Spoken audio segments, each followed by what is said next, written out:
அன்பே சிவம் மனமே குரு என்றுணர்த்திய குருவே போற்றி. எனக்குள் இறைவனை உணர வைத்த குருவே போற்றி.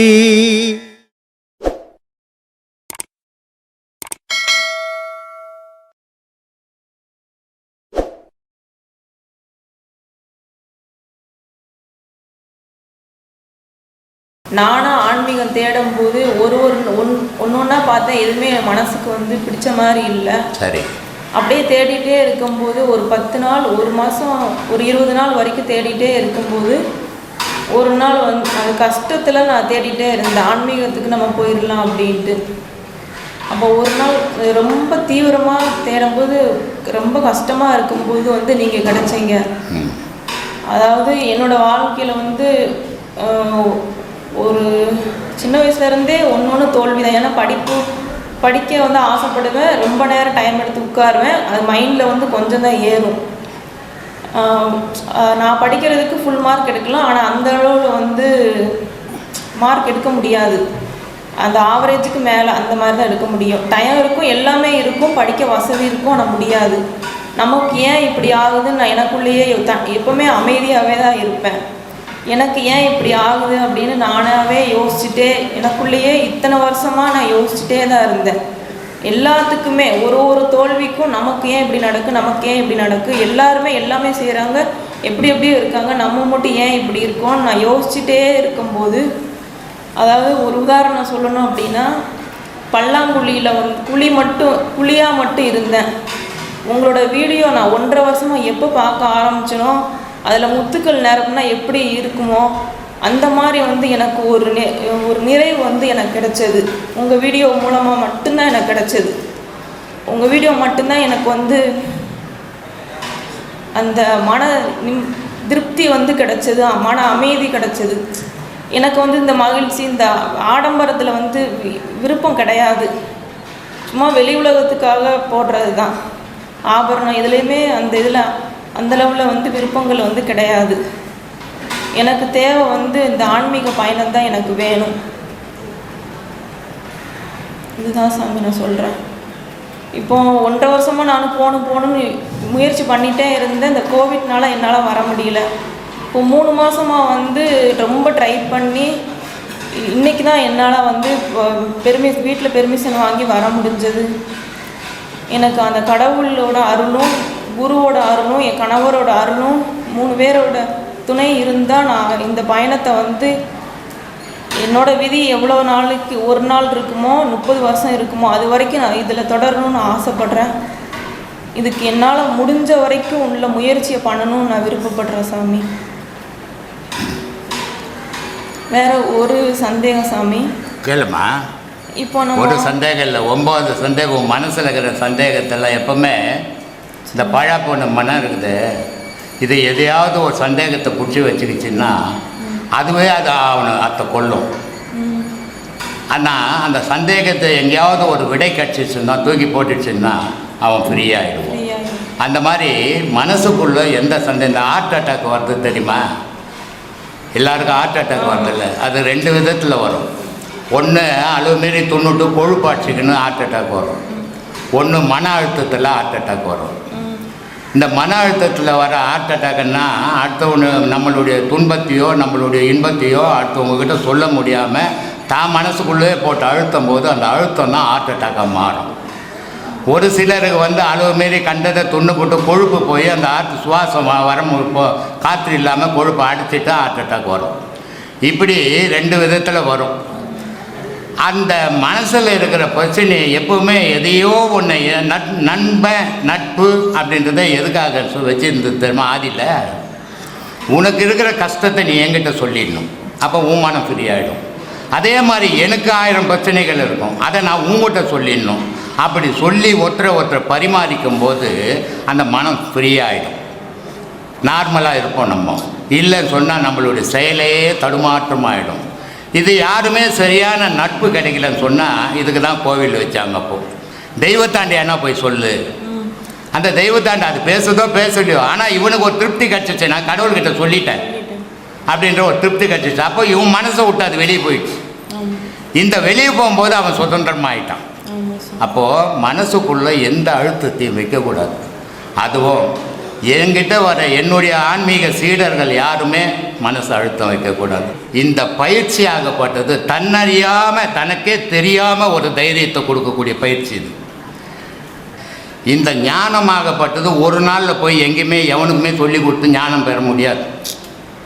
வருஷ கணக்கில் இங்கே வரான், இவனே ஞானத்தை அடைய முடியல. இங்கே நீ போய் ஒரு நாள் ஞானத்தை சொல்லி கொடுத்துட்டு வந்துட முடியுமா? கூட்டம் போட்டு ஒரு 1000 பேரை உட்கார வச்சு ஞானம் சொல்லி கொடுக்குறது. ஞானம்ன்றது குரு சிஷ்யன் தனித்த ரூமில் சொல்லி கொடுக்குறது. கும்பல் கூடி மைதானத்தில் பொதுக்கூட்டம் மாதிரி நடத்துறது இல்லை ஞானம், இல்லையா? இங்கே உபதேசம் இப்போ வாங்கின இல்லை, நீ எப்படி கொடுத்தாங்க? கும்பலாக கூட்டியாக கொடுத்தாங்க? தனிமையில் கூப்பிட்டு சொல்லி கொடுக்கணும், அதுதான் உபதேசம். கூட்டமாக கூட்டி கும்பலை கூட்டி ஒரு 1000 பேரை உட்கார வச்சு சொல்லி கொடுக்குறது வசூல். அது நான் அது மாதிரி பண்ணுறது இல்லைம்மா, அது பண்ணுறவங்க எப்படியாவது பண்ணி போகிறாங்க அப்படின்னு நான் சொன்னேன். இல்லை சாமி, ரொம்ப சந்தோஷமாகுது நீங்கள் சொல்கிறது. ஏன்னா ஒரு நல்ல குரு வந்து ஒரு ஊராக போகக்கூடாது, அது ஆதியிலேருந்தே இருக்குது அது மாதிரி அப்படின்னு சொல்லி சொன்னாங்க. நான் போகிறதில்லம்மான்னு. இது மனித நிலையில் செய்கிற உபதேசங்கள் கிடையாது, மனித நிலைக்கு கடந்த நிலை இது. அந்த நிலையில் சொல்லி கொடுக்கும்போது அவனுடைய பாவத்தெல்லாம் நான் சுமக்கணும். அவன் தான் குரு. தூர நின்று கை காட்டிட்டு போகிறவன் குரு இல்லை. அப்படி பண்ணும்போது அப்போ தான் அவனுக்கும் அது வேலை செய்யும், அந்த உபதேசம் வேலை செய்யும், இல்லைன்னா வேலை செய்யாது. அந்த மாதிரி இந்த உபதேசங்கள் அவ்வளோ தனித்தன்மை வாய்ந்தது. தனிப்பட்ட தைரியம் யாருமே இல்லை. இப்போது உனக்கு நீ எந்த தைரியத்தில் கேரளாவிலேருந்து ஒண்டியாக நீ கிளம்பி வந்த ஒரு வயசு பொண்ணு, இப்படியாவது உங்களை பார்த்துடணும், அந்த அந்த ஆர்வம், அந்த வெறி இதானே உங்களை நீங்கள் கொண்டாந்து விட்டுது. ஒரு உணரமாக வந்துக்கிறாங்க திருவனந்தபுரத்துலேருந்து, கேரளாலேருந்து. அந்தமா வயசானவங்க அவங்க எங்கேயாவது வண்டியில் உட்காந்து வந்தோட யாரும் ஒன்றும் சொல்ல போகிறதில்ல. ஆனால் நீ ஒரு சின்ன பொண்ணு, நீ வரணுன்னா ரொம்ப கடினம். ஏன்னா உனக்கு பல பேருடைய அனுமதி வேணும், உன் கனவு அனுமதி வேணும், உன் தாய் தப்பா அனுமதி வேணும், மாமியார் மாமனார் விட்டு அனுமதி வேணும். இவ்வளவும் இருந்தால்தான் நீ வர முடியும். ஆனால் இந்த இவ்வளவும் தாண்டி நீ வந்து இதை வந்துக்கிறன்னா உனக்கு இறைவனுடைய அருள் இருந்தால் தான் இதை பெற முடியும். நானும் அதாவது என்னை சுற்றி உள்ளவங்க, என்னை மாதிரி உள்ளவங்க நல்லவங்ககிட்ட இந்த வீடியோ பற்றி எடுத்து சொன்னேன், எந்த ரெஸ்பான்ஸுமே இல்லை. அதுக்கடுத்து நான் வந்து அதை நிப்பாட்டிட்டேன், சொல்ல வேணாம், வீடியோ அனுப்புகிறதோடு சரி. எதுக்கு அப்படின்னா அவங்களுக்கு வந்து அந்த புரிதல் வந்து தெரியல, உங்களோட அருமை வந்து அவங்களுக்கு தெரியல. இப்போ எனக்கு என்ன மாதிரி உள்ள என்ன முன்னாடி உங்கள் சீடர்களுக்கு தெரியுது அப்படின்னா அவங்க போன ஜென்மத்தில் பண்ண புண்ணியம், நான் ஏதோ புண்ணியம் பண்ணியிருக்கேன், அதனால் இங்கே வர முடிஞ்சது. நீ ராத்திரி என்கிட்ட தற்கொலை பண்ணிக்கிற நிலைமைக்கு நான் போயிட்டேன் அப்படின்னும் போது ரொம்ப வருத்தப்பட்டேன். ஏன்னு சொன்னால் அந்த மாதிரி முடிவு எடுக்கிறான். மரணம்ன்றது இயற்கையாக வரணும், இறைவனாக தரணும். ஆனால் நம்மளா தேர்ந்தெடுக்கக்கூடாது. கண்டிப்பாக அது தேர்ந்தெடுத்தோம்னா அது முட்டாள்தானம். ஆமாம். ஏன்னா உன்னை இறைவன் இந்த உலகத்தில் படைச்சதே ஏதோ ஒரு காரணங்கள் இருக்கணும், நீ ஏதோ இந்த உலகத்துக்கு செய்ய வேண்டியது இருக்கணும். அதனால தான் உன்னை இந்த உலகத்துக்கு படைச்சிருக்கிறோம். அந்த செயலை மறந்து நான் தற்கொலை பண்ணிக்கிற நிலைமைக்கு போயிட்டு அந்த நேரத்தில் உங்கள் வீடியோ கிடச்சி தான், அந்த வீடியோவால் தான் இன்றைக்கி நான் உயிரோடு இருக்கிறேன், இவ்வளோ உங்கள் வீடியோ தவிர நான் வேறு எதுவுமே பார்க்கறது இல்லைன்னு சொல்லும் போது ரொம்ப வருத்தப்பட்டேன். நான் இப்படி ஒரு பொண்ணு ஏன் இந்த மாதிரி நிலைமைக்கு போகிறேன், அந்த மன அழுத்தம் அப்படின்ட்டு. ஏன்னா நடந்தது நடந்து போச்சு, அது போயும்போது இனி நடக்கிறதெல்லாம் நல்லதாகவே நடக்கட்டும். நம்ம நல்ல வழியிலே போவோம், நம்ம இறைவனையே நாடி போவோம். இந்த உலகத்தில் உன் கணவர் இப்போ இடையில் தான் வந்து சேர்ந்தார். உன் பிறக்கும் போது கணவரா? இல்லை. நீ பிறந்த பிறகு தானே உன் தாய். பிறக்கிறதுக்கு முன்னே உனக்கு தாயா? இல்லை. பிறக்கிறதுக்கு முன்னே நீ எங்கே இருந்த? இங்கே தான் பூமியில் பஞ்சபூதத்தில். ஒவ்வொரு மனிதனும் பிறக்கிறதுக்கு முன்னே அவனுடைய தந்தையினுடைய விந்தில் இருக்கிறான், இல்லையா? அந்த விந்தாகப்பட்டதான் உயிர். அது தாயினுடைய யோனியில் உந்த உடனே தாய் உடலை கொடுக்குறான். அப்போது அந்த தாய் தகப்பம் கொடுத்த உயிரும் தாய் கொடுத்த உடலும் சேர்ந்து தான் இந்த உலகத்தில் இயக்கம் நடத்துது, இல்லையா? அது வரைக்கும் நான் யாருன்னு உனக்கு தெரியுமா? நீ பிறந்த பிறகு தானே தெரியும். நீ யாருன்னு நான் சொல்கிறதுக்கு காரணமாக இருந்தது உன் தாய் தப்பம் தானே. அப்போ அப்படிப்பட்ட தாய் தப்பம் உலகத்தில் கடவுளுக்கு மேலே இல்லையா அவங்க? கடவுளுக்கு மேலேயா சாமி? ஆமாம், கடவுளுக்கு மேலே தாய் தகப்பன். கடவுள் உன்னை படைக்கலம்மா. நீங்க ஒரு ஒரு தாயும் ஒரு தகப்பனும் இல்லைன்னா சாமி மாதா பிதா குரு தெய்வம். ஆமா. தெய்வம் தானே ஃபர்ஸ்ட் உயர்ந்தது. ஆனால் அந்த தெய்வத்தை காண்றதுக்கு காரணமாக இருந்தது யாரு? தாய் தந்தை.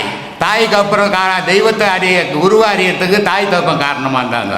தெய்வத்தை அறியறதுக்கு குரு காரணம். அப்போது தாய் தகப்பன், குரு, தெய்வம் உயர்ந்தது. அந்த உயர்ந்த பொருளை அடையணும்னு சொன்னால் நமக்கு ஆரம்ப பொருள் தேவை. ஆரம்ப பொருள் இல்லைன்னா முடிவு பொருளை நம்ம அறிய முடியாது. முடியுமா? முடியாது. அப்போ ஆரம்ப பொருள் தான் முக்கியம். நமக்கு 4 பேர் முக்கியம். 4. இந்த 4 யார் ஒருத்தன் கண்ணும் கருத்துமாக பார்க்குறானோ அவனுக்கு தெய்வ வீடு திறந்து இருக்கும். இந்த 4 பேரை எவன் ஒருத்த அவமதிக்கிறானோ அவனுக்கு கடவுளுடைய வழிபாடு மூடி இருக்கும். இதுதாம்மா ஞானம். சரி சாமி. சொல்லு. டவுட் வந்து சும்மா சின்ன டவுட்டு தான். சின்ன டவுட்டோ பெரிய டவுட்டோ டவுட்டே வைக்காதேன்ற நான் மனசில். சரி சார். டவுட்டை மனசில் வச்சு நான் உனக்கு தான் தொல்லை. இப்போ ஒரு பொண்ணு வந்து பேசியிருந்த தெரியுமா, அதுக்கு மனநோய். ஆனால் அது உடல் நோய் இருந்து, உடல் நோய்க்கு இல்லை, அதுக்கு மனநோய். நமக்கு இவங்க இதை பண்ணிட்டாங்க, அவங்க அதை பண்ணிட்டாங்க, இந்த சிந்தனை மென்டல் மாதிரி ஆயிடுச்சு. அது இதை யோசிக்கக்கூடாது. இது தேவையற்ற கற்பனை. இது எப்போவுமே நிஜத்தை மட்டும் பார்க்கணும், கற்பனையை பார்க்கக்கூடாது. பார்த்தோம்னா நம்ம வாழ்க்கை சின்ன பண்ணமாயிடும் இல்லையா? நிஜத்தை தேடு. நீ ஏன் பொய்யே இல்லாததை போய் இருக்கிற மாதிரி கற்பனை பண்ணிக்கிற? நடு ரோட்டில் போயின்னுக்குறோம், நான் போகிறேன்னு போனோம், ஐயோ நான் போகிறேன், பேய் வருமா பிசாசு இருக்குமா நினச்சிட்டேனாவே வந்து நிற்கும் அது. கண்டிப்பாக. அதனால் எந்த நினைவு இல்லாமல் நீ பயணம் பண்ணினா உனக்கு துணிவான வழி கிடைக்கும். அதனால் துணிவாக நடக்க கற்றுக்குங்க, பயந்து வாழாதீங்க. ஒருத்தர் ஒரு வீடியோ போட்டாங்க. அந்த வீடியோக்காருக்கு நான் ஃபோன் பண்ணி கேட்டேன், சாமி பயந்துக்கிறவங்களெல்லாம் தைரியமாக்கிறதுக்கு நான் பேசினேன், ஆனால் தைரியமாகிறவங்களெல்லாம் பயமுறுத்துறதுக்கு வீடியோ எடுக்கிறீங்களே, இது எப்படி சாமி? நாங்கள் என்ன பண்ணுறது சாமி, பொழப்புன்றாங்க. ஏன்னா மனிதன் ஏற்கனவே குழம்பி குட்டி சிவராக பயந்து போய் வாழ்ந்துன்னுக்குறான். ஆன்மீகவாதின்றவன் அவங்கள தைரியப்படுத்த தான் பேசணும். ஆயிரம் இருக்கட்டும் என் உலகத்தில், அவங்கள தைரியப்படுத்த பேசணும், பயம்படுத்த பேசக்கூடாது. பயம்படுத்த பேசுகிறேன்னா ஒன்றும் ஆன்மீகம் தெரியலன்னு அர்த்தம். அதனால் மனசை வந்து தைரியமாக வாழுங்க. இறைவன் இருக்கிறான், நமக்கு என்னடா குறை? இறைவனை விட பெருசு வேறு உலகத்தில் எது இருக்குது? எதுவும் கிடையாது. எவனாலையும் ஒன்றும் பண்ண முடியாது. கடவுள் காப்பாற்றுவான்ற தைரியம் வந்துடுச்சுன்னா எந்த பயமும் கிடையாது. கடவுள் மேலே நம்பிக்கை இல்லைன்னா மற்றது மேலெல்லாம் பயம் வரும். இப்போ சித்தர்கள் புக்கு படிக்கிறதால ஏதாவது யூஸ் இருக்கா? அது படித்தா என்ன நன்மை கிடைக்கும்? கண்டிப்பாக படிக்கணுமா, இல்லை இந்த தியானம் மட்டும் பண்ணால் போதுமா? இப்போதைக்கு நீ எதையும் படிக்கக்கூடாது. போக போக கேட்குறேன். இப்போதைக்கு நீ படிக்கக்கூடாது. சரி சார். படிச்சீன்னா இப்போ 1ஆம் கிளாஸ் நீ சேர்ந்துட்டு ஸ்கூலில் எம்ஏ புக்கு கொடுத்தா என்ன பண்ணுவேன்? தெரியாது ஒன்றும். அதில் தெரியாது இல்லை, அதில் என்ன கூட்டி போய் டீச்சர்கிட்ட கேட்டுன்னு வைப்பேன் இல்லையா? அது உனக்கு யூஸே ஆகாது. அது மாதிரி இப்போ 1ஆம் கிளாஸ் வந்துக்கிற மாதிரி நீ இப்போ படிக்கக்கூடாது. இதை எப்போ படிக்கணும்னா ஹை ஸ்கூல் போகிற பாரு, அப்போ படிக்க ஆரம்பிக்கணும். அப்போ படித்தீங்கன்னா நீ பண்ணுற பாடமாக அதில் படிக்கிறது ஒன்று தான். சித்தர் புக்கை படிக்கும்போது அறிவு வளரும், தெளிவு கிடைக்கும், தைரியம் வரும். இதுதான் சித்தர் புக்கினுடைய தன்மையை. அமெரிக்காவிலேருந்து அந்த ராஜேஸ்வரம்மா சொல்கிறாங்க, சாமி உங்கள் வீடியோ பார்த்தப்போ தான் நான் சித்தர் புக்கையை இப்போ படிக்க ஆரம்பிச்சிட்டேன். டாக்டர் அவங்க சித்தர் புக்கையை நான் படிக்க ஆரம்பிச்சிட்டேன்றாங்க. நிறைய தெளிவு கிடைக்குது எனக்கு அப்படின்றாங்க. ஏன்னா சித்தருங்க சொல்லாதது இந்த உலகத்தில் ஒன்றுமே இல்லை. அதே நேரத்தில் சித்தருங்க இந்த பொய்யின்ற பேச்சுக்கே அந்த இடம் கிடையாது. கற்பனைன்றதே இருக்காது, எல்லாமே நிஜம். அப்போது நமக்கு ஒரு தெளிவு கிடைக்கும், அதில் நமக்கு ஒரு தைரியம் கிடைக்கும், கடவுள் மேலே நம்பிக்கை கிடைக்கும், கடவுள் எதுன்றது புரிஞ்சிடும். அப்போது கற்பனைக்கே அங்கே இடம் இருக்காது. அதனால் அதை படிக்கணும். ஆனால் அது இப்போ இல்லை, இன்னும் போகட்டும்.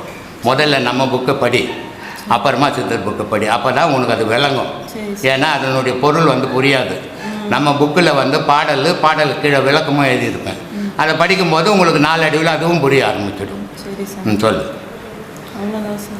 ஏம்மா? சரி, சந்தோஷம்.